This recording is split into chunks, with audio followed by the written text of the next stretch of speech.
Hey, it's Hannah, and today's video is going to be my August 2020 plan with me, and it has been way too long since I've made one of these videos, and I absolutely love how my August spread turned out, and I just couldn't not share it with you. So yeah, without further ado, let's get planning. Okay, so I'm already so excited to share this spread with you. I have really been loving the big doodles on my spreads these past few months, and that's usually not me at all, but now it's so chef's kiss. I don't know. I love it. And of course, just like every month, I start off with a quote page, and I just wrote focus on the good in my Micron fine liner, but my camera was shut off, so I don't have that footage. And now onto my title page. I wrote August in kind of like a different style of lettering, just with a brush pen, but I usually hate capital letters, but I absolutely love the way that this looks.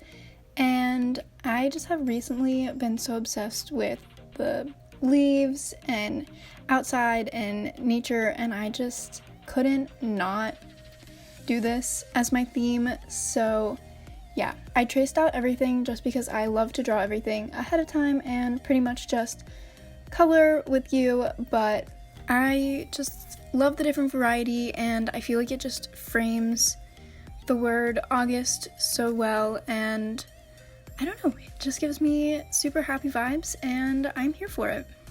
My original plan was to do a lot of black outlines and white highlights with some fine liners, but once I started doing this, I absolutely fell in love with it, and I was going to actually color everything in, but I really like leaving some open just to have that nice negative space. But overall, this is probably one of my favorite spreads that I've ever done ever since I started bullet journaling, and yeah, I'm just so happy to be sharing that with you.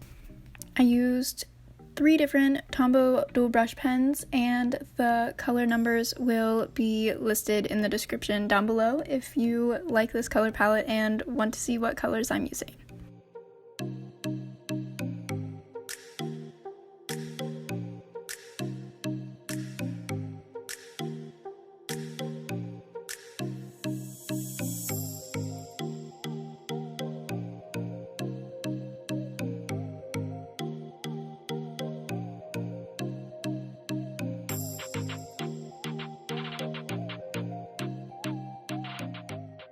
For my calendar spread, I am just doing my usual box calendar shifted over a little bit just to leave some room for my goals and my highlights on the right hand side. I love doing that every month. It really is just a nice way whenever I go and look back and can reflect on if I achieved those goals and what the highlights were for the month. And I kept everything relatively simple with the calendar itself because I did something different this month with the days of the week, and I absolutely love it. Keeping the same theme, I added some circles on top of each block for the day of the week, and I hand lettered with the brush pen the first letter of each day, and it is my new favorite style of this layout. I did it for my weekly spreads last month, and I just love how different it looks, and it just really mixes things up. I am just doing the same type of doodles here along with the goals and the highlights. I just underline that and write them out in a fine liner. Just makes things easy. I do like to keep my calendar relatively simple because I will be going back to school and filling this calendar out for plenty of different things, and I just don't want everything to get too crowded. I will be saying this a lot throughout the video, but I absolutely love the way that this turned out. I love how simple, but I still can incorporate the doodles to kind of make the page feel full. I'm finally bringing back the habit tracker. I have really been off my grind since I'm always home now, and I just don't even do these spreads anymore, but now I'm going to be using this spread to try and hold myself accountable to all of my habits that I should be doing every day, but honestly I don't. And I'm just using my brush pen to letter habits tracker, and honestly I've never done a habit tracker layout like this, but I honestly really like it. There's a lot more space to write and to fill in, and for some cute doodles like I have here, I'm covering the spread with those leaves, and I am just so in love with it. Like I said, I'm going to be saying that a lot, but like, you can't tell me it's not cute.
And lastly, onto my weekly spread.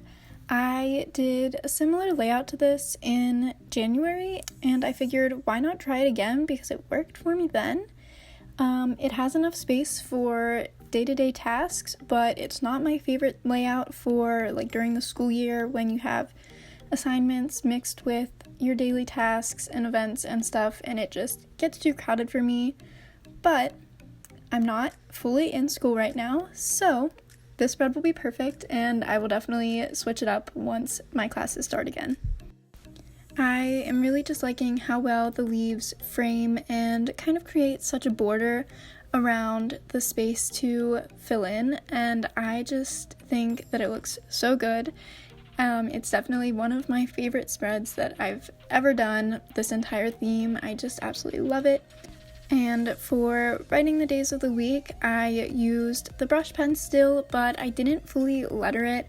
I just kind of wrote it because I wanted it to have this not super thin, like a fine liner look to it, but not fancy and hand lettered, so kind of like a mix of both, and I think it just works really well. I actually did go back in and fill in all of the leaves on this spread just because I didn't want there to be too much white space and not enough color, because I love that light green color, and yeah, once again, I love this spread. This was the final spread that I was going to be doing for this video, but here is the flip through of everything that I've done so far. I hope you enjoyed the video, and if you did, please make sure to like and subscribe for more.